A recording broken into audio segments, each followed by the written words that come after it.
మీ ఇంట్లో మొదటి కోటీశ్వరుడు మీరే అవ్వాలనుకుంటున్నారా? ఈ ఫైనాన్షియల్ వెబినార్ లో ఇప్పుడే జాయిన్ అవ్వండి. నమస్తే మేడం. నమస్కారం అండి.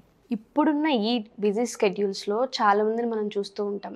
టైం ఇవ్వలేదనో లేదా మనం ఏదైతే ఎక్స్పెక్ట్ చేస్తూ ఉన్నామో అనుకున్నది మన దగ్గరకు అది రీచ్ అవ్వలేదనో ఆ నిరాశ ఖచ్చితంగా ఎస్పెషల్లీ భార్యాభర్తల్లో ఉంటూ ఉంటుంది. దానికి కొంతమంది డిపెండెన్సీ అంటూ ఉంటారు, అంత ఎక్కువ డిపెండ్ అయ్యడం కూడా తప్పు అంటూ ఉంటారు. అవన్నీ పక్కన పెడితే డిపెండెన్సీ గురించి మనం తర్వాత మాట్లాడదాం.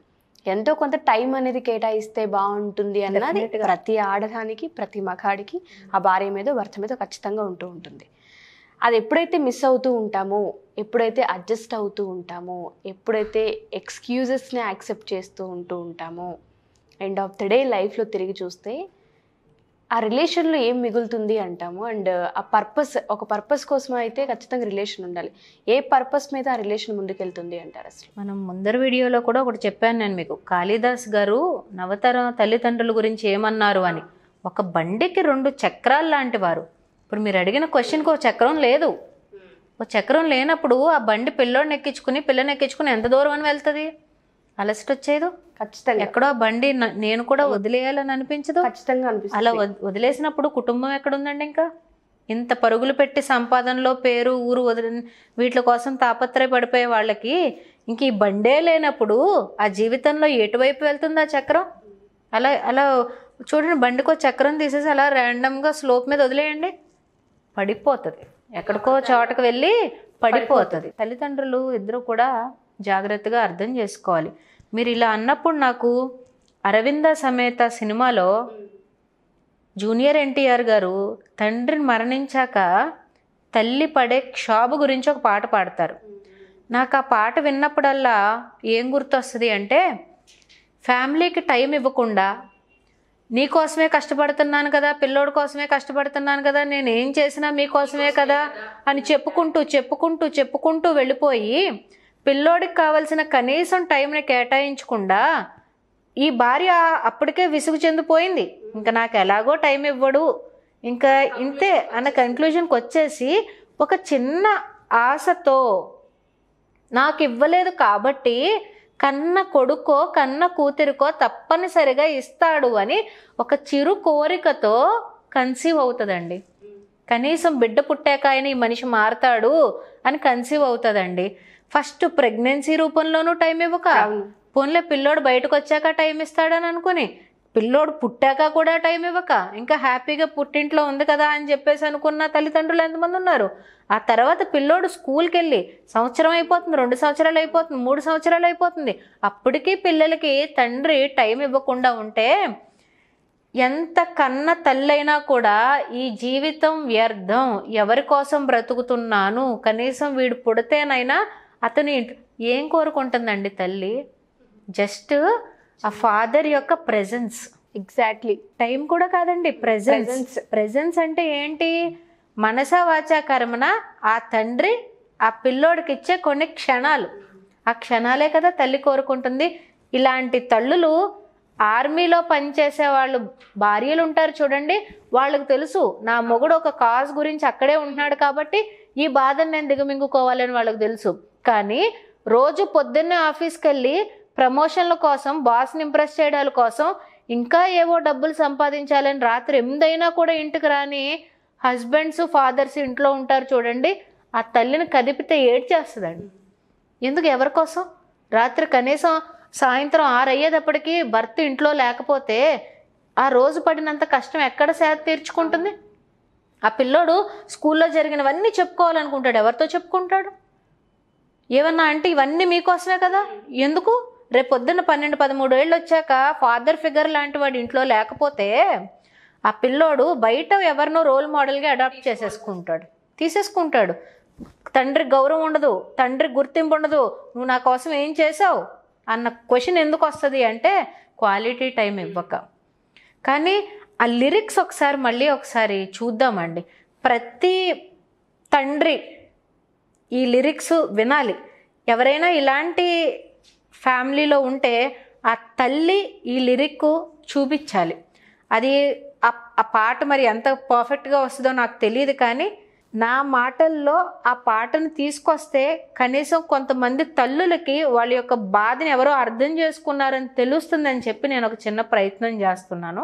ఆ లిరిక్స్ ఎలా ఉంటాయి అంటేనండి, నిద్దరిని ఇరిసేసి రెప్పల్ని తెరిసాను, నువ్వొచ్చే దారుల్లో సూపుల్ని పరిసాను, ఒంటెద్దు బండెక్కిరారా, సగిలేటి డొంకల్లో పదిలంగారారా, సగిలేటి నా మనసు గుర్తొచ్చిరారా, గలబోటి కూరొండి పిలిచినారారా, పెనిమిటి ఎన్నాళ్ళైనాదో నిన్ను చూసి కళ్ళారా, ఎన్నెన్ని నాళ్ళైనాదో నిన్ను చూసి కళ్ళారా. ఈ లిరిక్ అండి, అంటే వచ్చేటప్పుడు కూడా ఎలాంటి ఆటంకాలు లేకుండా చూసుకుని జాగ్రత్తగా రా, నీ కోసం నేను ఎంతగా ఎదురు చూస్తున్నాను అని ప్రతి భార్య కూడా భర్త గురించి ఫస్ట్ ఆ ఫీలింగ్తోనే ఉంటుందండి.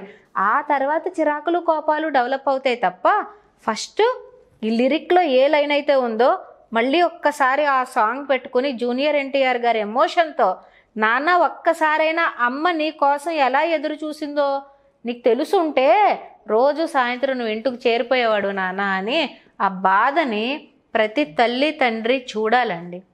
చూస్తే పిల్లోడికి 2-3 సంవత్సరాలు, 4-5 సంవత్సరాలు, 5 సంవత్సరాల వరకే తల్లి యొక్క నర్చరింగ్. ఆ తర్వాత అంతా కూడా తండ్రే రోల్ మోడల్.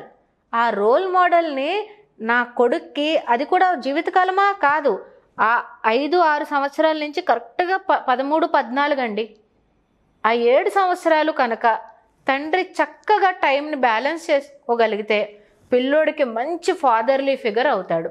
ఆ తర్వాత వచ్చే బిహేవియర్ ప్రాబ్లమ్స్లో నువ్వు నా కోసం ఏం చేసావు అనడము, మెటీరియలిస్టిక్గా ఆలోచించేయడము, డబ్బులు పట్టుకెళ్ళిపోవడము, వేరే వాళ్ళ ఫాదర్స్ని చూసి వాళ్ళు గ్రేట్ అనుకోవడము, ఆ ఇంట్లో నేను పుట్టుంటే బాగుండు అన్న ఫీలింగ్ రావడము, మా నాన్న ఎంత గొప్పోడైనా కూడా ఏం లాభం. ఆ అటాచ్మెంట్ మిస్ అయినప్పుడు మీరు ఏం చెప్తున్నా కూడా ఏమీ మైండ్లోకి ఎక్కదు. ఉషా గారు ఈరోజు ఎక్కడైనా సర్వే చేయించుకోండి, ఈ పేరు కోసం, పలుకుబడి కోసం, పదవుల కోసం, డబ్బుల కోసం పరిగెట్టి ఎక్కడికో వెళ్ళిపోవాలనుకున్న ప్రతి తండ్రి యొక్క పిల్లలు ఎలా ఉన్నారో ఒకసారి సర్వే తీయించండి. డ్రగ్స్ వెనకాల, ఆల్కహాల్ వెనకాల, సిగరెట్ స్మోకింగ్ వెనకాల, ర్యాగింగ్ల్లోనూ, సెక్షువల్ అబ్యూజ్ల్లోనూ ఇరుక్కుపోయేది ఈ పిల్లలే. ఎందుకు అంటే ఆ తండ్రి ఏం చెప్పాలో అప్పుడు చెప్పలేదు, ఆ తండ్రి అటాచ్మెంట్ ఇవ్వలేదు, ఆ తండ్రి యొక్క ప్రెజెన్స్ ఆఫ్ టైం ఈ పిల్లోడికి ఇవ్వలేదు, దొరకలేదు. మీరు ఇవాళ వెళ్ళండి, ఆంధ్ర తెలంగాణ తీసుకోండి, ఆంధ్ర తెలంగాణలో ఏ సెలబ్రిటీనో, ఏ పొలిటీషియనో, ఎవరినో ఒకళ్ళని కదపండి, ప్రతి 10 మందిలోనూ కనీసం 7 పిల్లల గురించి ఆ బాధలోనే ఉంటారు. ఎందుకు అంటే ఆ రోజు proper foundation, proper time allocation, proper presence ఆ తండ్రి ఇచ్చుంటే ఈరోజు ఈ విచ్చలవిడితనం రాదు.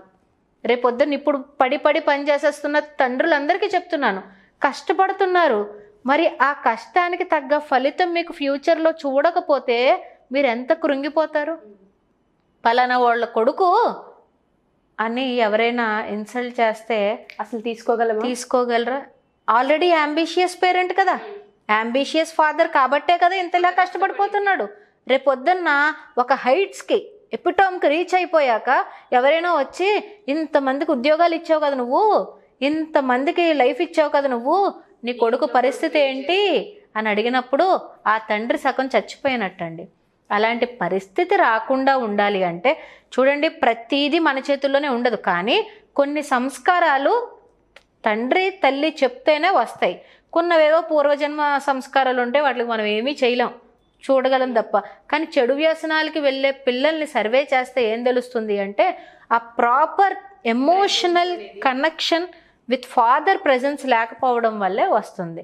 తండ్రి చెప్పుకోవాలి, ఇది తప్పు, ఇది రైటు, ఈ ఫ్రీడమ్ ఇంతవరకు నువ్వు తీసుకో, కానీ దాటితే ప్రాబ్లం నాన్న, నీకేమైనా ప్రాబ్లం ఉంటే నాతోనే చెప్పుకో, నువ్వు స్కూల్ నుంచి వచ్చే టైంకి నేను ఇంట్లో ఉంటాను, రోజంతా జరిగింది ఏంటో చెప్పు అని ఒక మ్యూచువల్ అండర్స్టాండింగ్కి ఫ్యామిలీ ఎప్పుడైతే వస్తుందో తల్లి ఆనందంగా ఉంటుందండి. తల్లి బాధపడితే, ఏ ఇంట్లో అయితే ఆడది ఏడుస్తూ ఉంటుందో, ఏ ఇంట్లో అయితే ఆడది ప్రశాంతంగా ఉండదో భర్త ఎంత ఎత్తుకెళ్ళినా మళ్ళీ వెనక్కి పడిపోతాడు. ఎలాంటి ఫ్యామిలీ కేస్ స్టడీ అన్నా తీసుకోండి, ఆడది సంతోషంగా, ఇల్లాలు సంతోషంగా ఇంట్లో తిరుగుతూ ఉన్న కుటుంబమే ఐశ్వర్యాలతో వర్ధిల్లుతుంది. ఐశ్వర్యాలు అంటే డబ్బులు కాదండి, సంతోషాలు, ఆరోగ్యాలు, పేరు, ప్రతిష్ట, ఇవన్నీ వచ్చినవి రీచ్ అవ్వాలి అంటే భార్య ఆనందంగా కలకల్లాడుతూ లక్ష్మీదేవిలా నవ్వుతూ ఇంట్లో తిరగాలి. చాలామంది మా ఫ్రెండ్స్కి చెప్తాను నేను, నువ్వు లక్కీ అంటారు. లక్కీ కాదు, మా ఫ్యామిలీ అలా ఉంది. ఒక్కళ్ళు కష్టపడితే సరిపోదు, ఇంట్లో అందరూ భార్య భర్త ఆ ఇంట్లో ఎవరెవరు ఉంటున్నారో అందరూ కూడా ఇల్లాలు సంతోషంగా ఉండాలని చూసుకోవాలి. ఇల్లాలు సంతోషంగా ఉంటేనే ఆ కుటుంబం ఐశ్వర్యవంతం అవుతుంది. ఎప్పుడైతే కుటుంబం బాగుంటుందో సమాజం బాగుంటుంది, దేశం బాగుంటుంది. అందుకని చెప్పి ఏడుస్తూ పడుకునే ఆడది ఇంట్లో ఉన్నంతకాలం భర్త ఏం చేసినా కూడా వృద్ధిలోకి రాలేడు, వృధాయే. అది మరి ఒప్పుకున్నా ఒప్పుకోకపోయినా భారతదేశ చరిత్ర చెప్తుంది. ఆడది ఎప్పుడైతే భర్తతో ఏకీభవిస్తూ భర్తతో సంతోషంగా గడుపుతూ ఉంటుందో, ఆ ఇంట్లో లక్ష్మీదేవిలాగా తిరుగుతూ ఉంటుందో, ఎప్పుడైతే కన్నీటి చుక్క అవసరార్థమే కానీ అనవసరమైన విషయాలు కార్చకుండా ఉంటుందో, అప్పుడు ఆ కుటుంబం సిరి సంపదలతో, ఐశ్వర్యాలతో, పిల్లల ఆరోగ్యంతో, పేరు ప్రతిష్టలతో వర్ధిల్లుతారు. ఆడదాని పోరు ఉన్నంత కాలం, ఆడవాళ్ళు ఏడ్చినంత కాలం ఆ కుటుంబంలో ఎంతమంది మేధావులు ఉన్నా కూడా వాళ్ళు బయటకు రాలేరు, పైకి రాలేరు. నేను చాలా మందిని చూశానండి, చాలా కుటుంబాలు చూశాను నేను. కాబట్టి దయచేసి ఫాదర్స్ ఒక్కసారి భార్యతో మాట్లాడండి. టైమేనా ప్రాబ్లము, మీ ప్రెజెన్స్ ఒకటేనా ప్రాబ్లము అంటే చిన్న విషయమే కదా, కొంచెం దాన్ని అడ్జస్ట్ చేసుకోండి. వాళ్ళని నవ్వించండి, మీ జీవితం ఇంకా చాలా సంతోషంగా ఉంటుంది. లేకపోతే ఎక్కడో మీరు కూడా ఒక ట్రామాలోకి వెళ్ళిపోతూ ఉంటారు. మళ్ళీ అరవింద సమేత పాట వినండి. ప్రతి ఇల్లాలు కూడా పెనిమిటి గురించి అలానే ఆలోచిస్తుంది. ఎగ్జాక్ట్లీ. అంటే మైండ్ క్రూయల్ మెంటాలిటీ ఉన్న వాళ్ళ గురించి నాకు తెలియదు, కానీ భర్తని భార్య అన్న స్థానంలోకి వచ్చిన ప్రతి భార్య కూడా, ప్రాపర్ వే ఆఫ్ థింకింగ్ ఉన్న ప్రతి భార్య కూడా పెనిమిటి ప్రెజెన్స్ గురించి అదే.